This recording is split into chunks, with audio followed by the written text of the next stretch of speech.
Welcome to this explainer. Right now, GLP-1 receptor agonists are absolutely exploding, completely reshaping the landscape of cardiometabolic medicine.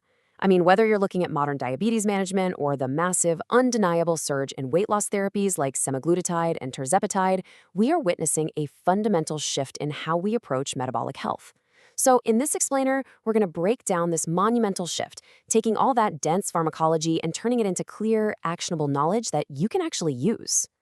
So how do these medications actually work? It is incredibly easy to get swept up in the mainstream hype surrounding these drugs as some sort of miracle weight loss cure. But as focused learners and healthcare professionals, we've got to look past the headlines. We need to uncover the truly fascinating endocrine pharmacology that's powering these therapies. And to do that, we have to start at the very beginning. Here's our roadmap for today. We'll quickly cover the incretin effect, map out the target organs, break down the drug profiles, review safety, and wrap up with the high-yield takeaways you absolutely need for your exams and clinical practice. Let's get right into it. All right, Section 1, the incretin effect explained. To really understand how synthetic GLP-1 medications do their thing, we first have to look at the natural physiological response that happens in your body right after you eat. The crucial point here is that our bodies naturally produce GLP-1. When you eat a meal with carbs or fats, special cells in your gut, specifically the L cells down in the ileum and colon, basically spring into action. They release gut hormones called incretins directly into your bloodstream. It's basically an alert system signaling the rest of your body that, hey, food has entered the system. And the primary gut peptide released in this whole process? That's GLP-1. Now, here's where it gets really cool, because the core problem pharmaceutical science had to solve was massive. In nature, your endogenous GLP-1 has a totally tiny lifespan. We're talking a half-life of maybe 1 to 2 minutes. It just gets rapidly chewed up and cleared out by an enzyme called DPP-4. But by engineering synthetic GLP-1 receptor agonists, scientists figured out a way to completely bypass this rapid enzymatic breakdown.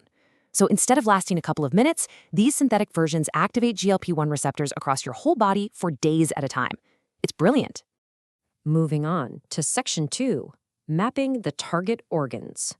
Let's map out how this extended GLP-1 activation impacts your major organ systems, starting with our first stop, the pancreas. Here, GLP-1 does a fascinating dual action thing. On the beta cells, it binds to G-protein-coupled receptors to stimulate insulin secretion. But, and this is a huge but, this mechanism is strictly glucose-dependent, meaning insulin is only released when blood glucose levels are actually elevated. Meanwhile, over on the alpha cells, GLP-1 actively suppresses the release of glucagon, which stops the liver from dumping extra glucose into your blood. And because of that strictly glucose-dependent nature, these drugs carry a very, very low risk of hypoglycemia when they're used on their own. Moving right down into the gastrointestinal tract, we see our second major mechanism. GLP-1 essentially puts the brakes on gastric motility. By delaying gastric emptying, food literally just stays in the stomach significantly longer. Clinically, this accomplishes two incredibly important things. First, it smooths out and reduces those postprandial glucose spikes right after a meal. And second, it keeps patients feeling physically full for much longer periods. Our third stop is the brain, and wow, this is where things get truly fascinating. GLP-1 actually crosses the blood-brain barrier. It binds to receptors in the hypothalamus, specifically the arcuate nucleus, and the brainstem. By acting on these central satiety and reward pathways, the drug heavily suppresses appetite and dials down dopamine-driven food cravings. This neurological shift creates a really profound phenomenon reported by countless patients, which they so often describe as finally silencing their food noise. Finally, we can't forget the cardiovascular and renal systems. GLP-1 receptors aren't just for digestion, you know. They're located right there in endothelial cells, cardiac tissue, and the renal vasculature. Activating these receptors provides massive cardioprotective benefits. We're talking improved endothelial function, reduced blood pressure, dropped vascular inflammation, and crucially, it decreases the risk of major adverse cardiovascular events, or MACE, particularly in patients who already have established cardiovascular disease. All right, Section 3, Pharmacology and Drug Profiles. Let's zoom out from the anatomy a bit and actually look at the specific pharmaceutical agents leading this class. You definitely want to commit this breakdown to memory. By modifying the amino acid sequence or attaching fatty acid chains, these drugs cleverly resist that DPP-4 enzyme we talked about earlier. First, you have Liraglutide, which requires a daily injection and has a 13-hour half-life. Then there's Semaglutide. Structural modifications allow this one to last a full week, maintaining steady-state plasma concentrations. And finally, Tirzepatide, which brilliantly utilizes a synergistic dual receptor approach, acting as both a GIP and a GLP-1 agonist for maximum metabolic control. Now, getting the drug into the body is one thing, but how does it clear out? Most GLP-1s undergo proteolytic cleavage throughout the body, just like native proteins do.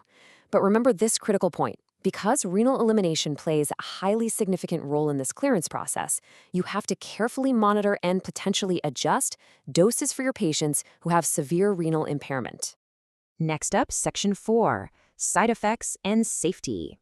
Look, as healthcare providers, we always have to balance incredible efficacy with strict patient safety. Because these agents actively and intentionally delay gastric emptying, dose-dependent GI distress is incredibly common. We're talking nausea, vomiting, diarrhea, constipation, and reflux. This is exactly why clinicians don't just start a patient on the maximum dose. They strictly titrate these medications upwards, typically every 4 weeks, to give the GI tract enough time to acclimate to that slowed motility. We need to pause right here because this is a huge safety protocol. All GLP-1s carry a strict black box warning regarding medullary thyroid carcinoma, or MTC. Now, to be clear, this risk was specifically observed in rodent studies, so some lab rats had a rough time, but it makes taking a thorough patient and family history totally non-negotiable. These drugs are absolutely contraindicated in anyone with a personal or family history of MTC or multiple endocrine neoplasm type 2. You also have to exercise extreme caution if a patient has a history of severe acute pancreatitis. Another massive clinical concern emerging right now, sarcopenia.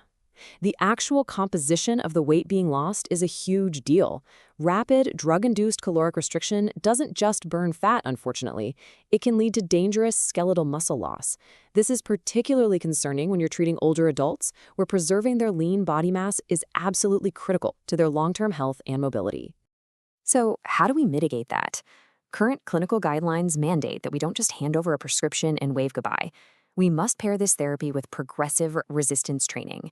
On top of that, we have to aim for a very specific daily protein intake target of 1.2 to 1.6 grams per kilogram of body weight per day just to protect that lean muscle. And finally, Section 5, High-Yield Exam Takeaways. If you are prepping for your nursing boards, the USMLE, or getting ready for clinical rounds, here is your rapid-fire recap. First things first, lock these 4 core mechanisms into your memory right now. GLP-1 RAs stimulate glucose-dependent insulin secretion. They inhibit glucagon release, they physically delay gastric emptying, and they increase central satiety.